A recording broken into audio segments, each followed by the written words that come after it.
segala kemuliaan, segala pujian hanya bagi Engkau, Allah yang maha besar. Ya Aba, ya Bapa, Engkau hadir di tempat ini. Kami tahu Roh Kudus-Mu sedang bekerja saat ini. Kami merendahkan hati kami. Berfirmanlah Tuhan, pakailah hamba-Mu ini sebagai alat yang Kau sembunyikan di balik kuasa salib-Mu. Penuhi hamba-Mu ini dengan hikmat-Mu dan pewahyuan, juga rema dan juga pengetahuan. Singkapkanlah kebenaran yang ingin Kau sampaikan lewat hamba-Mu dan kami semua di tempat ini. Kami merendahkan hati kami di hadirat-Mu Tuhan. Berfirmanlah, kami siapkan hati kami seperti tanah yang subur, biar firman-Mu bertumbuh. Kami bukan hanya pendengar, tapi kami menjadi pelaku yang akan Kau pakai menjadi alat terang yang berdampak. Dan kami sepakat, kami patahkan segala kuasa-kuasa yang mencoba menghalangi pemberitaan firman Allah. Kami hancurkan kuasanya di dalam nama Tuhan Yesus.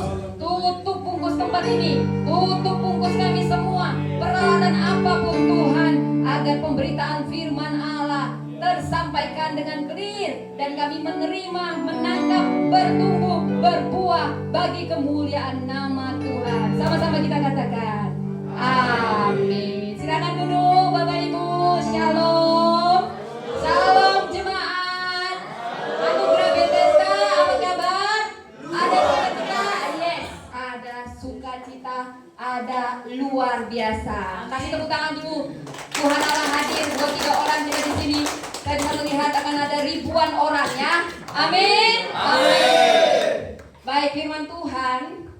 Mungkin kita berdoa untuk PPT-nya bisa berjalan, tapi judulnya hari ini adalah kuasa di balik nubuat. Sampaikan. Kuasa di balik nubuat. Amin. Siap mendengarkan firman Allah, saudara? Amin. Amin. Biar kita semangat ya, saudara ya. Saya mau kasih pantun pembuka, saudara ya. Oke. Tapi ada syaratnya, saudara. Nanti saya datangin kalau yang nggak bilang cakep ya, saya datangin ya, saudara ya. Jadi setiap kali satu bait, tolong nanti bilang cakep, gitu, semangat ya. Ini untuk membangkitkan gairah antusias kita menyambut firman Allah yang berkuasa. Are you ready? Yes. Oke ya. Kita mulai ya, dengar baik-baik. Nanti saya datangin dia begini. Kalau kamu nggak bilang cakep tadi ya. Oke. Ke padang gersang angin berlari, cakep. tulang berserak bagai tak berarti, cakep. tapi firman Tuhan penuh kuasa ilahi, cakep. yang mati pun bisa hidup kembali. Bagi Tuhan, saya percaya setelah firman ini, bahkan saat firman ini disampaikan, apapun yang mati akan Tuhan bangkitkan. Siapa yang percaya? Amin. Baik saudara, kita akan baca firman Tuhan. Namun saya mau tantang dan saya sangat menghargai. Siapakah di sini yang masih membawa Alkitab dalam bentuk buku, saudara? Saya sangat menghargai orang yang bawa. Oh, siapa ya? Ada. Tunjukkan. Ayo, siapa? Ya, ibu sana. Wah, siapa lagi? Saya khusus ini ya, karena saya sendiri saya bukan berarti tidak menghargai mau handphone suci, mau laptop suci semua. Tapi saya sangat jarang melihat orang yang masih membawa Alkitab. Jadi saya sangat menghargai dan saya kasih kado nanti ya, atau langsung aja saya kasih ya. Siapa yang bawa Alkitab dalam bentuk buku? Siapa tadi? Ada ibu-ibu tadi. Wah, ini luar biasa. Bawa anak, dia bawa Alkitab dalam bentuk buku. Kasih tepuk tangan buat ibu. Ini luar biasa. Ada lagi Bapak Gembala ya. Bapak Gembala juga saya ada lupa bawa Alkitabnya, Pak. Jadi dapat hadiah juga Bapak Gembala. Kasih tepuk tangan. Ya, untuk ibunya. Kemari dong, ini ibu saya ingat waktu saya bawa bayi saya. Gereja saya sangat memahami ibu-ibu ya. Bayangkan dia bawa bayi, bawa tas-tas, masih bawa Alkitab buku. Bukan anak saya, Bu. Siapa yang bawa? Bukan anak saya. Jadi siapa yang bawa? Bukan anak saudara ini. Oh, anak saudara. Ini nubuat ini, berarti sebentar lagi akan punya anak. Biasa ya. Tetap semangat ya Ibu ya. Ya, terima kasih, kasih tepuk tangan buat kita ya. Mau handphone suci, mau Alkitab, semuanya sama. Cuman saya beri penghargaan khusus buat mereka yang bawa Alkitabnya. Oke, handphone sucinya diangkat saudara. Ikuti kata-kata saya. Yang bawa Alkitabnya juga diangkat, Alkitabnya Bapak Sugala. Katakan sama-sama dengan penuh rasa hormat dan penuh iman yang sungguh-sungguh. Aku percaya. Alkitab ini adalah firman Allah. Yang akan menuntun hidupku. Memberkatiku. Menjadi saluran berkat. Membawaku dari kemenangan menuju kemenangan. Haleluya. Kasih tepuk tangan untuk Tuhan kita yang Maha Kudus ya saudara. Semua dasarnya adalah firman. Pada mulanya adalah firman. Jadi saudara, firman itu akan membangkitkan iman kepercayaan kita. Kalau baca Alkitab, kalau sebaiknya jangan dalam hati. Ucap, walau Anda nggak ngerti, ucapkan. Sampai telinga Anda mendengar. Indra terakhir sebelum kita mati adalah telinga. Kenapa? Tuhan memang membentuknya. Karena iman timbul dari pendengaran. Pendengaran akan firman Allah. Anda mau nggak ngerti, baca terus. Anda nggak ruh, ketika roh itu berhembus, dia akan memberi Anda rema. Firman itu berkuasa. Amin. Mari dengan penuh rasa hormat kita hormati firman Allah. Kita buka dari Yehezkiel 37 ayat 1 sampai 14. Saya selalu percaya firman Allah yang kita bacakan tidak akan pernah kembali sia-sia. Dan firman itu yang akan membangkitkan iman percaya kita. Oke, Yehezkiel 37 ayat 1 sampai 14, kebangkitan Israel. Saya ayat yang pertama, Bapak Ibu ayat yang kedua, dan selanjutnya. Dengan penuh rasa hormat, mari kita bacakan firman Allah. Saya mulai. Yehezkiel 37 ayat 1 sampai 14, kebangkitan Israel. Lalu kekuasaan Tuhan meliputi aku, dan Ia membawa aku keluar dengan perantaraan rohnya, menempatkan aku di tengah-tengah lembah. Lembah ini penuh dengan tulang-tulang. Bapak Ibu, Ia membawa aku melihat tulang-tulang itu berkeliling-keliling, dan sungguh amat banyak bertaburan di lembah itu. Lihat, tulang-tulang itu amat kering. lalu Ia berfirman kepadaku, hai anak manusia, dapatkah tulang-tulang ini dihidupkan kembali? Aku menjawab, ya Tuhan Allah, hanya Engkaulah yang mengetahui. Ayat 4. Lalu firman-Nya kepadaku, bernubuatlah tulang-tulang ini, dan katakanlah padanya, hai tulang-tulang yang kering, dengarlah firman Tuhan. Beginilah firman Tuhan Allah kepada tulang-tulang ini. Aku memberi napas hidup di dalammu, supaya kamu hidup kembali. Aku akan memberi urat-urat padamu, dan menumbuhkan daging padamu. Aku akan menutupi kamu dengan kulit, dan memberikan kamu nafas hidup, supaya kamu hidup kembali, dan kamu akan mengetahui bahwa Akulah Tuhan. Ayat 7. Lalu aku bernubuat seperti diperintahkan kepadaku, dan segera sesudah aku bernubuat, kedengaranlah suara, sungguh suatu suara berderak-derak, dan tulang-tulang itu bertemu satu sama lain.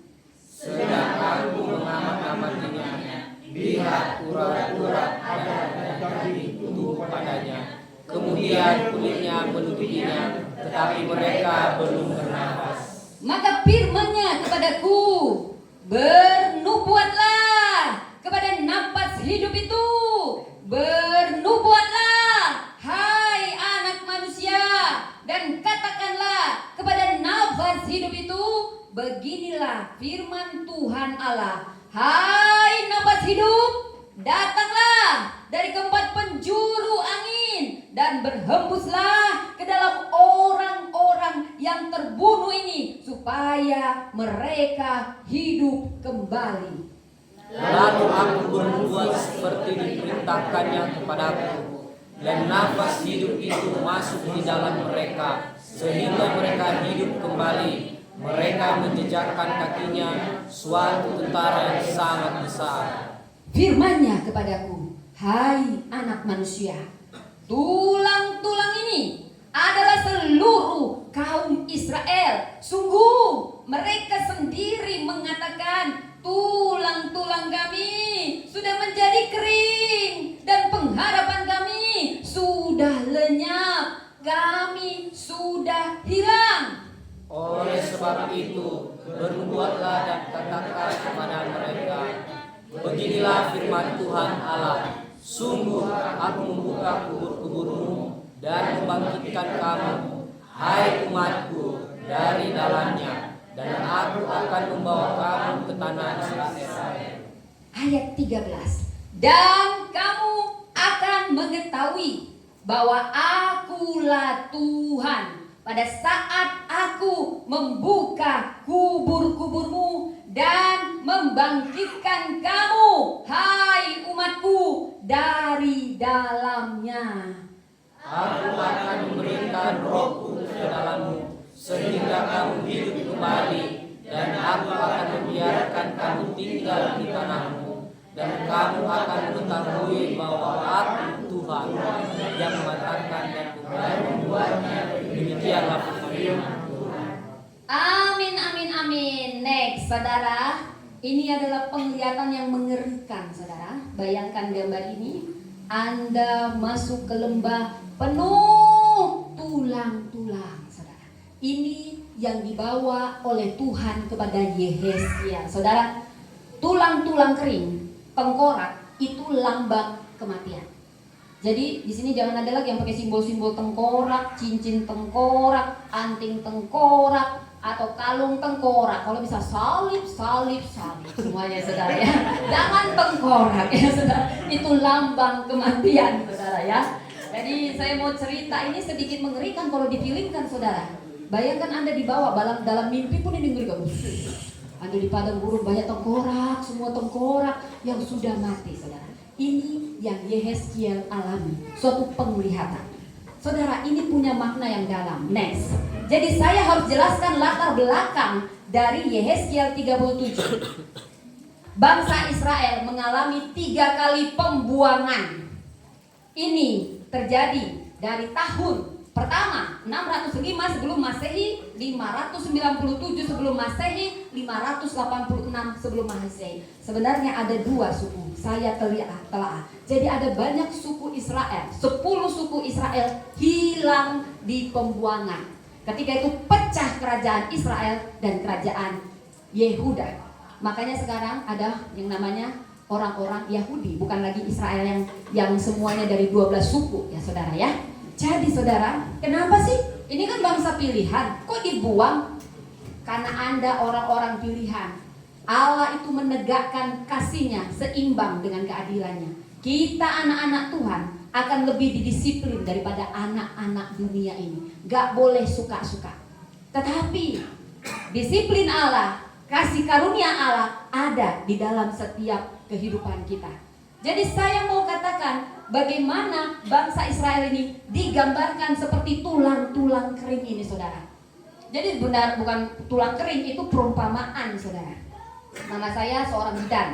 Saya backgroundnya juga seorang medis. Kalau cerita tentang kebangkitan, saudara, walaupun begini, saya masih percaya ada mujizat kebangkitan. Siapa yang masih percaya, saudara? Ya, walaupun jarang ya, saudara ya. Tapi itu biasanya yang bangkit, yang misalnya mati suri, 1 jam dia mati, ya saudara ya, masih utuh tubuhnya. Lazarus dibangkitkan setelah dia mati beberapa hari ya. Nah, Yesus juga bangkit dalam rupa dagingnya masih ada, saudara ya. Tetapi saudara, kalau kita lihat tadi, ini tulang kering. Kalau kita mati, itu perlu proses baru jadi tulang kering. Hari pertama, hari kedua masih utuh, tergantung Anda pakai formalin atau tidak. Tapi kalau sudah bicara tulang kering, itu bicara kematian bertahun-tahun. Artinya apa? Mau dari segi medis, mau dari segi apapun, tidak ada kehidupan. Tetapi kenapa Tuhan membawa Yehezkiel ke lembah tulang kering? Kenapa enggak mayat-mayat, saudara? Tuhan mau tunjukkan tidak ada yang mustahil bagiku. Saudara, tulang kering di sini, orang Israelnya masih ada, saudara. Kalau kita hidup di pembuangan, itu kita nggak punya identitas, nggak boleh punya rumah, nggak boleh punya tanah, nggak boleh punya apa-apa, nggak ada raja. Jadi budak terus, saudara. Apa yang membuat Anda masih semangat untuk menjalani hari ini? Di sini ada yang nggak punya masalah? Saya coba lihat wajahnya. Wah, sini wajahnya semua luar biasa. Saya bisa melihat kinclongnya. Nggak ada masalah. Ini Bapak Gembalanya luar biasa, saudara. Tapi saya percaya, kenapa kita tetap datang ke gereja sekalipun kita punya masalah? Atau kita punya masalah tapi kita tetap berdiri teguh. Apa yang membuat kita tetap ada? Harapan. Benar? Harapan, karena kita masih punya harapan di dalam Tuhan. Tapi mau saya katakan, bangsa Israel hampir 70 tahun dalam pembuangan, mereka tidak lagi berharap kepada Tuhan. Mereka sendiri yang membilang, tulang-tulang kami sudah kering. Betulkah dia dalam keadaan kering? Tidak, saudara. Rohnya sudah mati, walaupun dagingnya ada. Saudara, next. Kalau bicara tulang kering, saudara, itu nggak ada harapan. Secara medis nggak ada harapan. Manusia bilang mati, tapi Tuhan mau katakan sesuatu yang dahsyat. Aku bilang hidup, kau mau apa? Ini yang Tuhan mau ubah.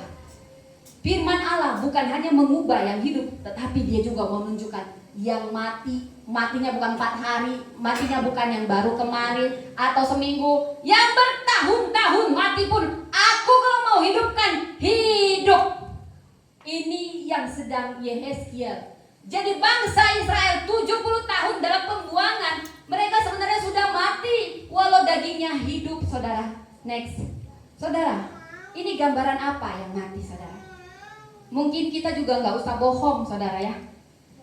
Kehidupan yang mati itu banyak gambarannya. Pernikahan yang mungkin masih ada, tapi sebenarnya sudah suam-suam, sudah dingin. Anda yang dulu punya cita-cita, tapi sudah lama Anda kubur karena Anda kecewa, Anda pahit. Itu tulang kering. Sakit penyakit yang sudah lama Anda derita dan Anda sudah gak ngarepin sembuh, itu tulang kering, saudara. Jadi tulang kering itu bicara segala aspek yang sudah kita tidak lagi harapkan ada sesuatu yang bangkit. Karena rasa kecewa, rasa pahit, hubungan yang sudah dingin. Saudara, orang Israelnya masih punya daging, masih punya tubuh, tapi rohnya sudah mati. Saudara, lebih baik daging kita yang mati tapi roh kita hidup. Kenapa? Karena roh yang hidup bisa membangkitkan daging yang mati. Tetapi kalau roh kita mati, sekalipun kau seperti atletis yang berotot-otot, kau sebenarnya mati. Karena pada dasarnya kita semua akan mati. Inilah gambaran orang Israel. Adapun mereka datang, mereka tidur, mereka bangun, tapi sudah tidak punya pengharapan. Itu tulang kering. Saya percaya Anda datang di sini karena Anda masih punya pengharapan. Walaupun saya tahu kita semua punya masalah. Saya pendeta bukan berarti nggak punya masalah, tapi karena kita punya pengharapan. Kalau Tuhan kemarin tolong, maka hari ini Dia juga akan tolong. Itu yang membuat kita tetap semangat. Itu yang membuat kita tetap hidup. Tetapi orang Israel, dia hidup tapi dia bilang, kami sudah mati, tulang-tulang kami kering. Karena begitu mereka tidak punya pengharapan di pembuangan, disiksa, dijadikan budak, gak boleh punya rumah, gak boleh punya apa-apa. Saudara, ini sebenarnya next, ini gambaran kita, saudara. Kenapa Tuhan mempedulikan hal ini? Karena Dia sayang sama kita. Mungkin kita pernah kecewa, bahkan mungkin kita kecewa sama Tuhan. Tuhan, aku udah lama melayanimu. Tuhan, aku sudah bayar harga, tapi penyakitku belum sembuh. dan kau sudah mengubur harapanmu untuk itu. Kau punya impian ke perantauan, lalu yang kau harapkan tidak seperti yang kau inginkan, kau kering. Mungkin saat ini kau ada tapi sebenarnya hatimu sudah kering. Atau gereja di Eropa mengalami kekeringan. Tahukah Anda, tanpa roh Allah semuanya jadi museum. Itulah tulang-tulang kering, saudara. Dan apa dikatakan Tuhan? Bernubuatlah. Saudara, saya mau katakan dulu, apa itu bernubuat? Bernubuat, bukan nubuat ya. Nubuat, bukan nubuat-buat ya. Jadi asal katanya dari naba. Kita sebagai juru bicara Allah, bukan hanya harus pendeta atau siapapun, bahkan anak bayi bisa Tuhan pakai untuk bernubuat. Bernubuat artinya apa? Menyampaikan pesan Allah, bukan kehendak kita. Perintah Allah kita sampaikan dengan firman-Nya. Tujuannya buat apa? Buat menghidupkan, buat membangun, buat menegur. Menegur tujuannya juga baik, saudara. Semuanya untuk membuat hidup kembali. Kita mewakili Allah, menyampaikan pesan Allah kepada manusia. Saya olah dari bahasa Ibrani dan Yunani-nya, saudara. Jadi keluar dari sini kalau ditanya apa tadi bernubuat, apa ya? Jangan sampai nggak tahu ya apa yang bernubuat ya. Ini sekarang kita sedang belajar bernubuatlah, saudara. Kalau kita baca tadi Yeskiel 37 ayat 1 sampai 14, kata bernubuat ada 4 kali. 4 kali. Tapi ada yang paling banyak, kata nafas hidup, angin, roh. Kata roh itu dalam bentuk angin, dalam bentuk nafas itu sampai 9 atau 10 kali. Artinya apa? Sesuatu yang sangat penting. Tulang kering, semuanya bisa hidup. Apapun yang kering dalam hidup Anda, mau kantong kering, mau pernikahan yang kering, walaupun masih ada, belum cerai, tapi sudah lama kering sebenarnya, saudara. Suami-suami gak ada lagi kemesraan. Kemesraan ini itu udah gak ada, saudara ya. Mungkin ada yang Anda ingat mantan-mantan Anda, saudara. Ada di sini, coba saya lihat wajah-wajahnya. Oh, di sini semua wajah-wajah yang penuh gairah ya, saudara. Iya. Dan hubungan yang kering, mungkin bukan ya hubungan keluarga, saudara. Kita kakak beradik, mungkin kita lupa kalau kita punya hubungan yang dingin sama kakak kita, sama adik kita. Tahukah saudara, ada banyak hal yang ingin Tuhan hidupkan dalam kehidupan kita. Apakah Anda siap agar apapun yang kering saat ini akan hidup kembali? Siapa yang mau, saudara? Angkat tanganmu, siapa yang mau? Adakah yang kering di dalam kehidupanmu saat ini, saudara?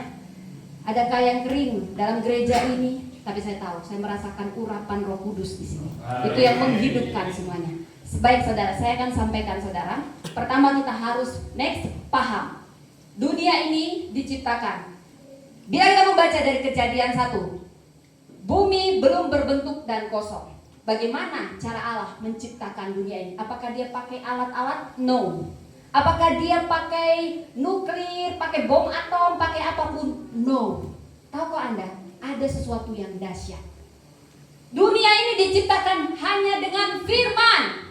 Berfirmanlah Allah, jadilah langit, jadilah cakrawala, semuanya jadi. Jadilah terang, semuanya jadi. Artinya apa? Dengan firman tercipta dunia ini. Gak pakai tanah liat, gak pakai hal-hal yang sangat ribet. Dunia ini diciptakan Tuhan, tetapi dengan firman. Firman disampaikan dengan mulutnya Tuhan. Berfirmanlah Tuhan. Saudara, artinya apa? Anda harus paham. Di mulut Anda bisa jadi kutuk, bisa jadi mujizat. Kita diciptakan serupa gambar Allah. Ketika dunia ini dijadikan, hanya manusia yang berbeda. Dia mengambil tanah, kita diciptakan dari debu. Ketika sudah berbentuk tubuh kita, ada satu yang dihembuskan Tuhan, yaitu ruah dalam bahasa Ibrani-nya. Roh, barulah hidup. Ketika roh itu dihembuskan pada Adam, barulah hidup. Itulah yang membuat kita berbeda dengan hewan. Hewan gak ada rohnya. Dan itulah yang membuat kita segambar dengan Allah. Saudara, mujizat itu ada di mulutmu, tapi juga kutuk itu ada di mulutmu. Saudara, saat ini kita harus tahu kuasa dari firman. kuasa dari menciptakan, memulihkan dengan firman Allah. Firman Allah, saudara, itu disampaikan, saya percaya, makanya saya selalu punya keunikan untuk selalu membacakan dan merespon ria. Karena saya tahu ada kuasa dari firman ketika roh itu menyertai firman itu yang berkuasa, saudara. Firman bukan sekedar kata-kata informasi, no, tapi transformasi. Katakan transformasi. Katakan transformasi. Itu ada perbedaan, saudara. Jadilah terang, terang jadi. Jadi ini Anda harus paham dengan iman yang sungguh, saudara. Maka perkataan firman itu berkuasa ketika kita dengan kepercayaan dan roh itu menghidupkan, saudara. Saudara, saya sudah mempraktekkan walaupun kita terus berproses dengan ini. Jadi intinya, perkataan dengan firman dunia ini diciptakan, maka dengan firman juga apapun yang mati di dunia ini dihidupkan. Next, saudara, mungkin semua sudah pernah di guru sekolah minggu pasti sering ya, tembok Yeriko. Saudara, bagaimana orang Israel merobohkan tembok Yeriko? Apakah mereka pakai mobil tank? Apakah mereka memakai kecanggihan, pakai palu? Tidak, saudara. Kenapa harus 6 kali, 6 hari dikelilingi, saudara? Sebenarnya kalau Tuhan mau, dia berdaulat. Mau 1 detik juga runtuh kalau tembok Yeriko, bisa. Tapi dia sedang melatih ketaatan kita dan kepercayaan kita akan kuasa firman. 6 hari diputari dan pada hari yang ke-7 disuruh bersoraklah, tembok Yeriko runtuh. Ketika bangsa Israel sudah dilatih dalam ketaatan di sini ada ketaatan, ada kerendahan hati, ada kepercayaan penuh. 6 hari. Bukan berarti 1 hari, 1 jam juga bisa Tuhan runtuhkan. Tapi kita yang belum siap sebenarnya. Dia sedang melatih kita karena dia melibatkan kita dalam segala sesuatu. Saudara, ini kuasa dari nubuat. Nubuat, sebelum itu terjadi, kita sudah perkatakan, saudara. Jadi, kalau kita dekat dengan Tuhan, kita peka suara Tuhan, Tuhan akan menyampaikan sesuatu yang akan terjadi. Dan itu gak boleh ditahan, itu harus dideklarasikan, itu harus disuarakan. Itulah nubuat. Dan apa yang Tuhan suruh, nubuatan yang tidak Anda katakan, artinya Anda sedang menahan kebangkitan untuk terjadi. Saudara, next. Ada 3 kuasa di balik nubuat. Perhatikan gambar ini. Kuasa itu tidak perlu dengan banyak kali cincong-cincong, saudara ya. Bukan cincau, tapi cincong, saudara ya. Jadi itu kuasa dari nubuat. Bagaimana perintah Allah kita suarakan dengan penuh kepercayaan, saudara. Nubuat bukan sekedar kata, tapi saluran nafas Allah untuk membangkitkan yang hancur jadi utuh kembali. Pertama, saudara, nubuat mengaktifkan kuasa Allah. Bernubuat dari bahasa nabah, menyampaikan perintah Allah, menyampaikan dan mengaktifkan kuasanya di bumi. Saudara, ini luar biasa, saudara. Ini perintah profetik. Pertama kita buka jalan. Bayangkan Anda masuk ruangan ini gelap. Apa yang pertama Anda nyalakan, saudara? Ya, Anda bernubuat itu seperti Anda menekan saklar. Jadi Anda sedang membuka jalan untuk mengaktifkan kuasa Allah bekerja seperti ruangan ini, saudara. Itu yang sedang Allah ajarkan kepada Yehezkiel ketika melihat bangsanya hidup tapi seperti tulang-tulang kering, saudara. Dia hidup tapi sebenarnya mati, saudara. Dan saudara, ada kuasa di balik nubuat. Pertama, aktifkan kuasa Allah itu. Buka jalan supaya ada jalan untuk ruah masuk. Nafas artinya roh. Ini mengaktifkan kuasa Allah. Saudara, next. Saudara, tahukah Anda ketika Musa di Laut Teberau, dia gak perlu banyak gaya-gaya, saudara. Tetapi yang dia lakukan adalah bernubuat. Dikatakan di Keluaran 14 ayat 13-16, Musa berkata kepada bangsa Israel, Tuhan akan berperang untuk kamu. Lalu dia mengangkat tongkat. Dia berkata-kata. Bukan banyak dia begini, gak banyak. Dia berkata-kata, tapi kata-kata yang disampaikan dengan iman, saudara. Itu yang mengaktifkan maka kuasa Allah. Kuasa Allah aktif dan terbukalah jalan. yang mustahil menjadi tidak mustahil. Next, saya mau cerita saudara. Kalau saya baca kisah ini saudara, ini pendeta Martin Luther King. Jadi ini beda dengan Martin Luther yang kita kenal ya. Tapi ini kisahnya saudara ya, tahun 1960-an ya saudara. Ini buat saya nangis saudara. Jadi dulu walaupun Amerika itu adalah mayoritas orang Kristen, tapi kekristenan juga masih banyak membeda-bedakan, padahal menganut ajaran kasih. Saya mau cerita, dulu orang kulit hitam sangat dibedakan, rasis sekali. Orang kulit hitam, kulit putih, kalau di bus orang kulit hitam gak boleh duduk sama orang kulit putih, gak boleh sekolah, dan sering disiksa. Dulu ada, kalau nonton filmnya, saya masih kecil nonton film ini saudara, mereka tuh pakai salib, salibnya dibakar saudara. Jadi mereka tuh nakut-nakuti orang kulit hitam. Mereka tuh pakai topeng putih saudara. Mereka tuh disebut 3K, K-nya yang besar, Ku Klux Klan. Jadi ini orang kulit hitam disiksa saudara. Sampai ada seorang Martin Luther saudara. Tahukah saudara, Martin Luther ini diteror, diintimidasi. Semua orang kulit hitam yang bersuara diteror, diintimidasi sama orang kulit putih yang masuk dalam gabungan KKKK ini. Sampai Tuhan memerintahkan kepada Martin Luther, dia bernubuat. Dalam pidatonya, I have a dream. I have a dream. Suatu saat anak kami laki-laki dan anak kami perempuan akan berpapasan, baik yang kulit hitam atau kulit putih, akan satu sekolah, akan duduk di bangku yang sama dan mendapat perlakuan keadilan. Wah, dia diteror, keluarganya diteror, dan dia ditembak mati. Dia harus bayar harga untuk menyuarakan profetik ini saudara. Tapi lihat, dari Amerika bertahun-tahun dia mati ditembak 1963. Siapa yang kenal Barack Obama? Siapa yang kenal Barack Obama? Kenal ya Bapak, itu presiden Amerika pertama kulit hitam. Apa yang dia nubuatkan sekalipun dia tidak melihat terjadi saudara. Sekalipun dia harus bayar harga, dan hari kematiannya dijadikan hari libur nasional. Ada yang berani bersuara, walau keluarganya ditekan, walau rumahnya dilempari bom, dia lebih takut pada Allah daripada manusia. Sama seperti Musa, dia gak sampai tanah perjanjian, tapi dia sudah melihat. Sebelum dia ditembak, dia sudah lihat, aku sudah lihat orang kulit putih, kulit hitam tidak lagi dibeda-bedakan. Waktu dia menyuarakan dan membela kulit hitam, dia dibunuh saudara. Tapi kematiannya berarti orang kulit hitam mendapatkan haknya. Saudara, Tuhan sedang mencari orang-orang yang berani menyampaikan firman-Nya saudara. Jangan diam sekalipun bayar harga. Saudara, yang kedua, kuasa nubuat. Next, membentuk masa depan. Ayat 12. Lihat, aku membuka kubur-kuburmu, membangkitkan kamu. Saudara, siapa di sini suka menggambar? Tahukah Anda arsitek?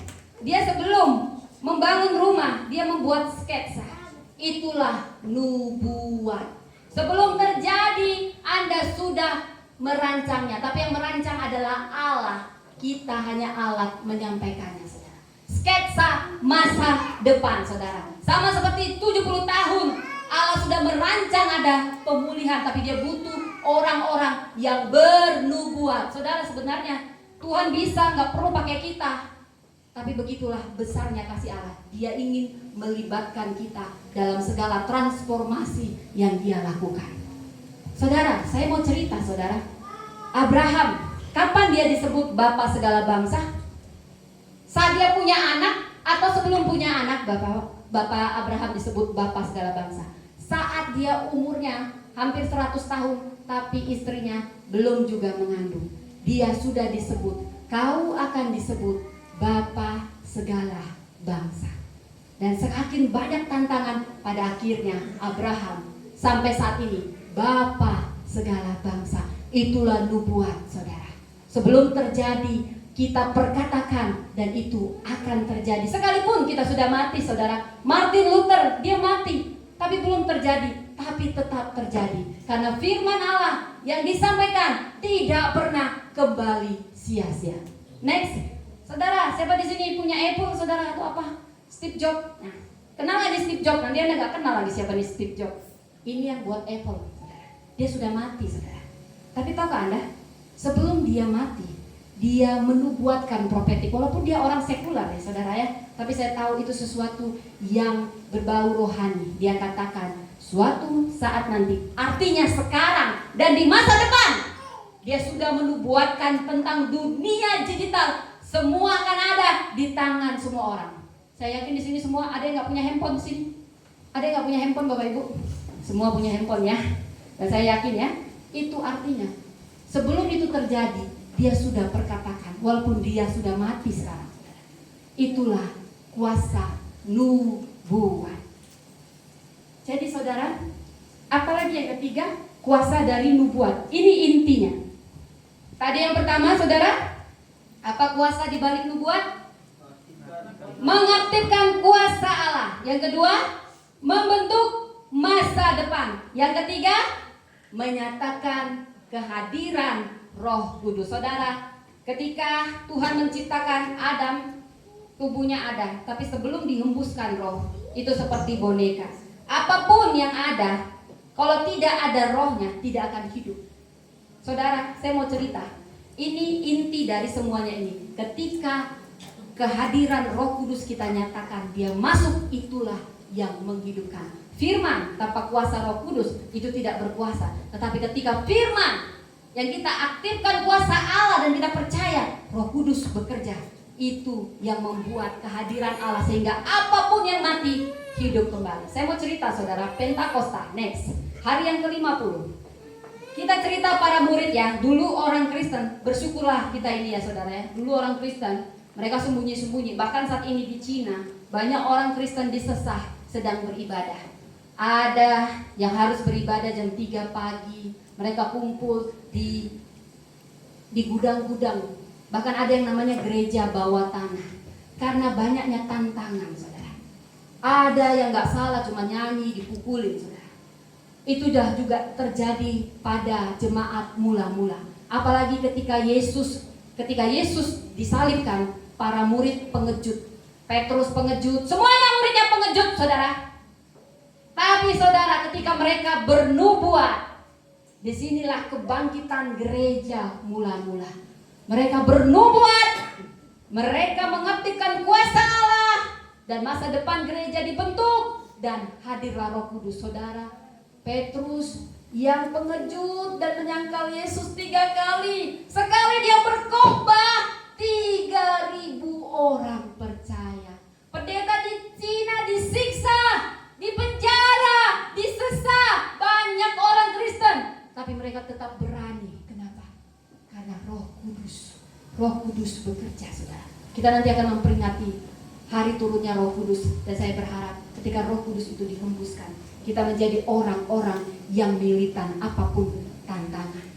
Amin. Amin. Saudara, di Nias saudara, ada di foto ini kampung halaman Anda. Coba tunjuk tangan ada di sini. Yang kampung halaman ini saya ambil dari Pulau Nias, tapi ini tahun 2004 saudara. Masih ingat tahun 2004 umurnya ini orang Nias semua kan saudara ya. Saya tuh kerja di Aceh dan Aceh dan ada teman saya dulu Putri Nias, kalian kenal atau enggak ya? Jadi dia sama-sama kerja sama saya di NGO, saudara ya. Jadi 2 kali terjadi di Nias. Pertama tsunami tahun 2004, itu kurang lebih 119 orang meninggal. Porak-porandakan Nias. Kita kerja di NGO gitu ya, saudara ya. Siapa tahu juga kalian sebenarnya pernah lihat wajah saya, tapi kalian lupa gitu. Tahun 2004, kemudian terjadi lagi gempa, saudara, tahun 2005, dan ini lumayan banyak yang meninggal, 900 orang. Porak-poranda Nias. Tapi ada satu pendeta, saya nggak tahu namanya, saya cari saudara ya. Pendeta ini bernubuat akan ada kebangkitan di Nias, dan setelah guncangan itu Anda bisa melihat sekarang bangkit gereja-gereja di Nias lebih solid dan lebih kuat dari sebelumnya, karena ada yang memberitakan, mengaktifkan kuasa Allah itu dengan bernubuat. Saya memang belum pernah ke Nias, tapi teman saya orang Nias menceritakan, baik teman saya di teologi maupun di kampus, saudara. Justru Nias banyak mengalami perkembangan setelah gempa, dan karena bukan hanya gempa, ada pendeta yang bernubuat. Amin, saudara. Ini semua dari Nias atau tidak ini, saudara? Mengalami yang 2004-2005? Pak Gea mengalami ya? Banyak perubahan di Nias ya. Karena mungkin Pak Gea juga termasuk pendeta yang bernubuat pada saat itu ya. Amin. Kemudian next kita lihat Timor Leste. Ini belajar sejarah. Dulu dia ini bagian dari Indonesia tapi dilepas. Timor Leste kasihan saudara. Saya dulu waktu di UGM, saya ketemu menterinya aja saya tahu, ya ampun, Menteri Timor Leste begini, kami satu UGM gitu saudara ya, satu belajar gitu, menteri kesehatannya gitu ya. Wah, negara Timor Leste itu miskin saudara, kasihan saudara. Dulu sangat ditelantarkan mungkin karena mayoritas bukan itu gitu ya saudara ya, pahamlah maksud saya ya, miskin sekali. Tetapi ada pendeta, dia menubuatkan saudara. Selalu harus ada alat Tuhan bernubuat bahwa anak-anak muda miskin di Timor Leste akan bangkit jadi pemimpin rohani dan mulai terjadi. Saudara, bukan sekarang Timor Leste. Setelah nubuat itu ditangkap saudara, banyak perubahan dan saya percaya akan banyak pemimpin rohani dari Timor Leste. Kita berdoa buat Timor Leste. Amin. Amin saudara. Dan yang terakhir ini artinya nubuat itu hanya bisa menghidupkan kalau didasarkan pada firman Allah, digerakkan oleh Roh Kudus dan disampaikan dengan ketaatan. Sampaikan nubuat itu saudara. Tanya pada Tuhan, Tuhan, apa yang harus aku nubuatkan? Bukan kehendakmu, bukan nubuat, tapi nubuat. Apa yang Tuhan inginkan? Dia begitu mengasihi kita. Bahkan kita tidak sadar kita tulang kering. Dia ingin mengaktifkan semua yang kering menjadi hidup dalam kehidupan kita. Saudara, jadi apa yang perlu kita lakukan setelah ini? Kita perlu mendengar firman. Firman, next ya. Dengar firman. Saudara, orang yang bernubuat yang bisa dipakai hanyalah orang yang mencintai firman. Baca firman, baca firman. Iman timbul dari pendengarkan. Ucapkan firman, ucapkan, lalu ada rema. Itu yang akan berkuasa menghidupkan dan bawa firman kepada hubungan yang mati, kepada gereja yang mungkin perlu kebangkitan, rumah tangga. Nubuatkan masa depan, nubuatkan gereja ini, nubuatkan pelayanan ini. Ketika firman disampaikan dengan sungguh-sungguh, ketika nubuat itu diaktifkan membentuk masa depan, Roh Kudus yang akan menggerakkan dan menghidupkan semua yang mati. Hubungan kita yang mati, relasi kita yang dingin, keadaan ekonomi kita yang dingin, apakah yang kering? Saudara, mungkin Anda bahkan gak sadar itu kering. Ucapkan, undang kehadiran Roh Kudus ke dalam situasi kehidupan kita. Amin saudara. Amin. Next, ini ayat kuncinya. Aku akan memberikan Rohku ke dalammu sehingga kamu hidup kembali dan menempatkan kamu di tanahmu. Maka kamu akan mengetahui bahwa aku Tuhan yang mengatakannya. Siapa yang mau menyampaikan nubuat? Siapa yang mau saudara mulai bernubuat? Saya pagi-pagi saya bernubuat untuk suami saya, bernubuat untuk hubunganmu dengan istrimu, dengan suamimu, dengan anakmu, bernubuat untuk pekerjaanmu, untuk pelayanan, bernubuat untuk gereja ini, bernubuat untuk gedung gereja ini saudara. Mulai nubuatkan. Akan ada ribuan orang di sini. Gereja Anugerah akan menjadi pusat transformasi. Nubuatkan. Kalau Anda menahan, maka kebangkitan tertahan. Perkatakan dengan kesungguhan. Nubuatkan. Ada kebangkitan rohani di GAB Penuai Tangerang. Ada gedung yang Tuhan sediakan. Itu tidak boleh ditahan. Nubuatkan. Bernubuatlah. Bernubuatlah sampai 4 kali. Dan 9 kali. Roh itu, napas itu pun masuk dan kehidupan datang. Saudara, apapun yang mati, kantong Anda kering, bernubuatlah.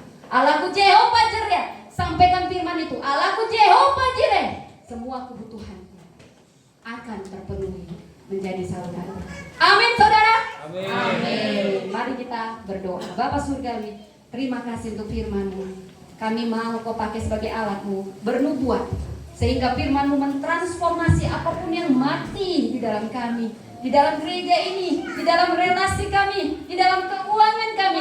Tuhan, firman-Mu berkuasa, kami percaya. Firman-Mu menghidupkan apa yang kering, hidup kembali. Kami perkatakan kebangkitan atas gereja ini, pusat di mana Tuhan akan melawat banyak orang di dalam nama Tuhan Yesus. Terjadilah Terima kasih atas firman-Mu Tuhan. Biar kami Kau pakai sebagai alat-alat-Mu yang akan bernubuat memenuhi apa yang menjadi kehendak-Mu. Di dalam nama Tuhan Yesus kami berdoa. Sama-sama kita katakan amin. Saudara, satu pantun lagi boleh ya? Ini sekarang cakepnya bisa berdiri nggak? Bisa lihat dulu bacanya. Cakep gitu, semua berdiri ya. Ya, ini sekalian belajar untuk satu pantun ya. Satu pantun ya. Oke, siap ya? Satu pantun ya. Jangan takut berjalan sendiri. Roh Kudus setia menemani. Nubuat bukan sekedar mimpi, tapi panggilan untuk hidup berani.